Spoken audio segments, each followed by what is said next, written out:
Today, we're talking about one of the most important concepts in sociological discourse, socialization. In this chapter, students will consider the different levels of socialization, whether they be micro, macro, primary, and secondary, and how they form, complement, or challenge a person's norms, values, and beliefs. We'll examine different factors and mechanisms of socialization, including anticipatory socialization, resocialization, total institutions, and life stages. We'll review key agents of socialization, differentiate between the ways that conflict theory, feminism, functionalism, and symbolic interactionism approach socialization, and explore core concepts that help maintain how people form and perform their sense of self and their social roles, and how social media influences this process of self presentation. Socialization is the lifelong learning of norms, values, and ideologies that allows a person to become a member of society and interact with others. It's the lifelong learning of norms, values, and ideologies through which we learn how to behave in society, or how to behave up to expectations. It influences what sociologists call the sense of self, which is the stable understanding of one's identity and who one is in relation to others. Importantly, socialization is a process that occurs through both the micro and macro levels of social interaction. At the micro level, we can study face-to-face interactions, dyadic exchanges, or small group dynamics that influence your engagement with society. At the macro level, we can examine large-scale social processes, including trends and changes in the functioning of social institutions. For example, how the advent of social media has fundamentally changed how people are socialized into new social norms. There are two stages in the socialization process. The first is primary socialization, where children develop basic values and norms as well as ideas of the self. Early familial-based socialization, where children learn how to engage in the social world and the basic rules therein, how to eat, sleep patterns, manners, etc. Socialization is primarily accomplished by family as an agent of socialization. The second is secondary socialization, which is the acquisition of knowledge and skills needed to participate in society beyond the context of the family. Secondary socialization is accomplished by a whole host of agents of socialization, including peers, religious organizations, media, etc. As institutions outside of the family join the socialization process, children must learn how to reconcile new forms and values with older ones. This is all part of socialization into new groups. Through conflict and agreement between primary and secondary socialization, people learn how to engage in new social groups and environments, and the norms, values, and behaviors associated with them all. In addition to primary and secondary socialization, there are other processes of socialization that influence folks as they engage in society. First, there is anticipatory socialization, which is associated with the process of preparing to take on a new role or a new position in society. Think of a new job or heading to university for the first time. Social roles are understood as sets of behaviors, responsibilities, and norms associated with a particular status. And anticipatory socialization is when you enter a new social role and begin to learn some of the roles associated in that role. Resocialization is a process that involves a replacement of a person's values, beliefs, and sense of self as the result of social interaction with others. It is a process of undergoing the socialization process again by drastically changing one's values or beliefs. Typically, this occurs in a new environment where so-called old rules no longer apply. According to famous sociologist Irving Goffman, total institutions such as private boarding schools, the military, jails or prisons, and mental institutions provide such environments because they are effectively cut off from the larger society and are highly regulated. This regulation includes strict norms, for example, uniform, hairstyle, daily schedule, communication patterns, etc., and comprehensive rules. Typically, a single authority figure, such as a prison warden, drill sergeant, high ranking military officer, or headmaster, is in charge and oversees staff to enforce these regulations. These total institutions are thus structured in a way that supposedly re-socializes people into a new sets of values, beliefs, and senses of self. But one of the huge problems with this logic is that the re-socialization process is not inherently a positive social force. Consider the example of residential schools, which were explicit attempts to re-socialize indigenous children and made use of total institutions, which are isolated, confined communities that control most aspects of people's lives, to systematically decimate indigenous culture, values, beliefs, and a sense of self amongst indigenous children. Importantly, in really truly horrific conditions. This has and has been empirically documented, led to massive intergenerational trauma amongst indigenous groups that still affects the daily lives of so many today. Intergenerational trauma is the effect of parents' harmful experiences on their relationship with their children, which passes on psychological and social problems from one generation to the next. We know, empirically speaking, that some attempts of resocialization have been direct causes of intergenerational trauma, and thus we need to, as sociologists, be critical of these attempts and their lasting impacts. Different agents of socialization are at play at each life stage. Agents of socialization are individuals, groups, or institutions that form the social situation in which socialization takes place. Life stages are also associated with critical events. For example, children typically begin school around age 4, high school around age 13 or 14, and university shortly thereafter, and adults often enter the labor force and start a family thereafter. These life stages are influential in the social lives of folks who are socialized into new social spaces. Sociologists generally distinguish 5 life stages of the life course: childhood, teenager, young adult, mature adult, and old age. But of course, reality is much more complex than this type of cohorting seems. Early in life, the primary agent of socialization is the family. Parental support, guidance, and involvement are the most central mechanisms. Early in life, there is an important pattern called reverse socialization. Reverse socialization is the process by which children influence parents and help them learn or acquire some social skills. It's a reciprocal process that occurs when both parent and children socialize each other through their interactions.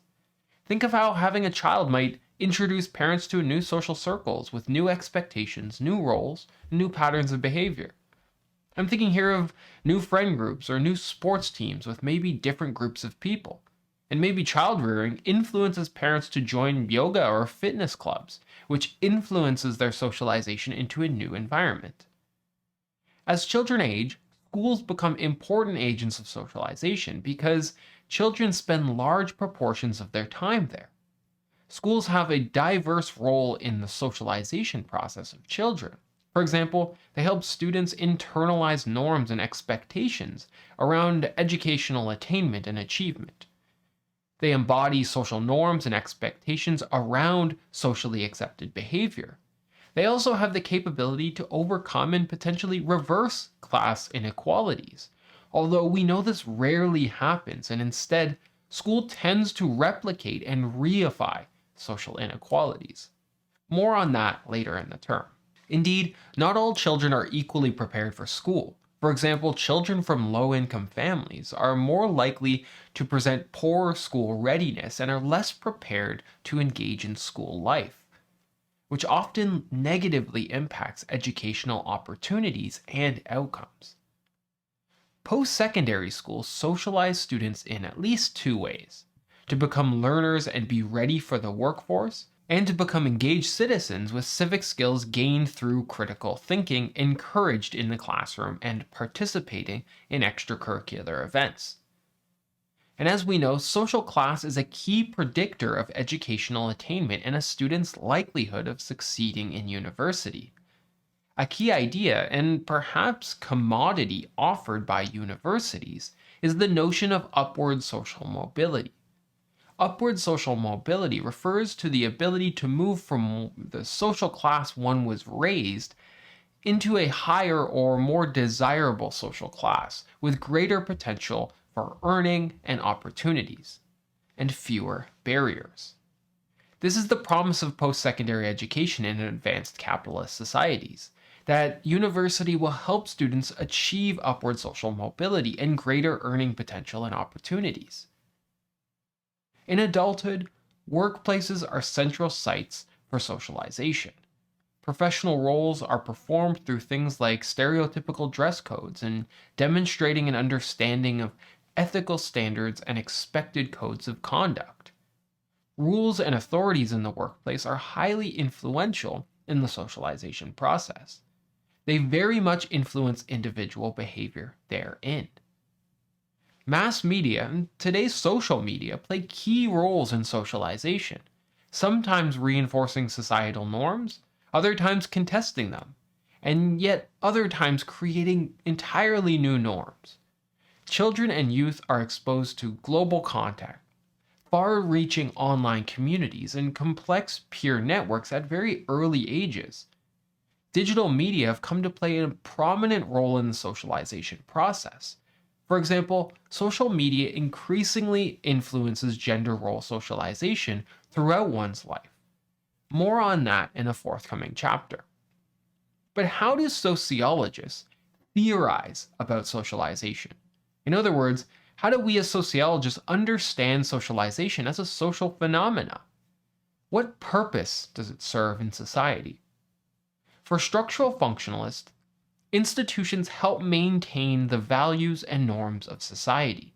They help maintain and reinforce the status quo of society and its core values, norms, behaviors, and ways of life. The transmission of norms and values through socialization is thus vital because it provides stability in society over time. Recall that functionalists are interested in how the social system functions and is maintained.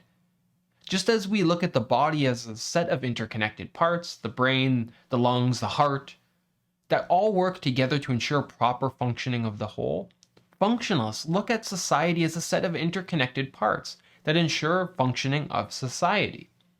One of the key ways that is ensured is through socialization. For example, digital technologies can be disruptive to the family unit because family members are plugged into digital experiences rather than interaction with one another. Indeed, digital technologies have provided alternative forms of learning and social engagement, which are pro-social things, and have thus become highly influential in what sociologists call the socialization process. But on the other hand, disruptive technologies describe the transformative effect of some technologies as they have the potential to disrupt the status quo, alter the way people live and work, and rearrange value pools in society. For conflict theorists, individual socialization experiences vary greatly according to their social status. The norms and behaviors we learn provide advantages and constrains our lives. Social mobility is a change in social status where individuals or families move from one strata to another, and movement may be vertical or horizontal, across generations or within a generation. But upward mobility is incredibly challenging because the capitalist system structures the social hierarchy in such a way that there are many folks all working for very few opportunities to move upward in the social strata. Feminists focus on the differential forms of socialization between gender identities and the inequalities stemming from these differences. Gender socialization refers to learning what it means to be a girl or a boy, often leaving no room for any other option in mainstream Canadian society. What to wear, what activities to engage in, and how to express oneself. Gender roles are modeled first in the home, where parents often engage in gendered division of labor and reinforce gender norms into children. This often happens even before a child is born. Think of the proliferation of gender reveal parties on social media. This is an attempt to socialize a child into gender roles even before they're born. The goal of feminism tends to not be only to create awareness of gender roles, but also to question these roles and how they affect women's and non binary folks' ability to function in society and develop a sense of self. Social interactionists look at how interactions shape the development of a person's self concept and identity. Symbols acquire meaning, which are learned in the context of social interaction. These then influence the modes of action that folks take on in those contexts. For example, the looking glass self is a social psychological concept coined by sociologist Charles Horton Cooley, which suggests a person's self develops from interpersonal interactions in society and observations of others. It's how oneself imagines how others view them. The rise of social media very much reflects the mechanisms of the looking glass self, as the different forms of social media offer all different mirrors in which individuals present themselves, perceive judgments of others based on likes, follows, etc., and further develops and reinforces their sense of self. The looking glass self has at least three principal elements according to Cooley. 1. We consider how others will see us. 2. We analyze how others react to our behaviors. And 3. Based on the previous two elements, we develop a self-concept around judgments of others. But what is this self? What is identity, and how do these impact social roles? Well, according to Higgins, there are three core concepts to the self. 1. An actual self described by personal characteristics. 2. An ideal self linked to how a person wishes to be. And 3. An ought to be self that reflects moral values. For Louis Koger, individuals have multiple selves that are expressed in different social contexts. A person may have one self in the classroom, for example, and an entirely different self when they're at a bar with their friends. For Irving Goffman, he referred to the presentation of the self in private spaces as a person's backstage, and to the public expressions of the self as a person's front stage. For some people, they might choose to present an image of themselves to the public, like in peer groups or at work, which is not the true representation of their private selves. This is accomplished through what Goffman calls impression management. Impression management is the conscious or subconscious process in which a person works to shape other people's perceptions of their selves. It is the active or passive process in which folks work to influence other people's perception of them. Social media is an absolute perfect example of this. Do folks post pictures that they think make them look bad, or doing something inappropriate or harmful? Often, we only see the quote-unquote best lives of people. This is impression management. Technology has affected the presentation of self in many ways. Social media has changed how people present themselves, creating a new stage for performativity. Data curation is the activity by which a person carefully chooses what images and information they present to others online for the purposes of impression management. Again, Instagram is the perfect analogy here. It presents a heavily curated presentation of the self to the public. All of these things work to shape identity. Identity is the unique combination of traits, values, and expressions that makes each person quote-unquote who they are. This is shaped by membership in various social groups. The goal of identity research is to gain an understanding of why individuals make the choices they do and behave in the ways in which they do. Role theory argues that people's behaviors are guided by society's expectations about how they are to perform socially defined categories. For example, a mother, teacher, doctor, student, professor, etc. In other words, people's decisions to conform or not conform to these expectations then influence the expectations of that very role. Social roles are thus really influential on identity and presentation of the self. Role conflict occurs when a person is obligated to fulfill two different positions that have clashing requirements.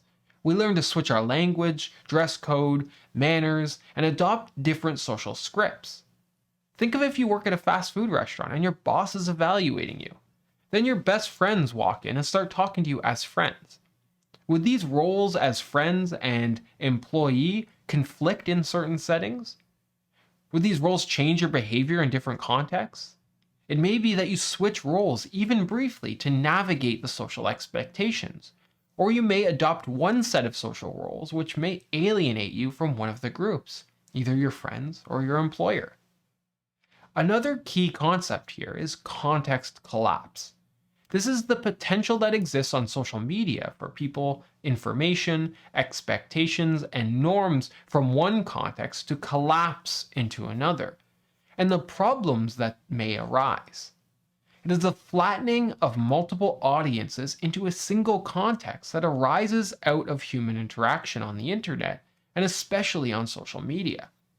It generally occurs when large audiences occupy the same space and a piece of information intended for one audience finds its way to another, with that new audience understanding being strengthened for failing to understand the original context.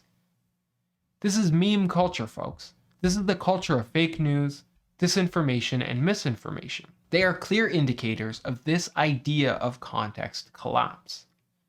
So in this chapter, we learned about socialization, identity, and social roles. More specifically, we learned about different levels of socialization and how they form, complement, or challenge a person's norms, values, and beliefs.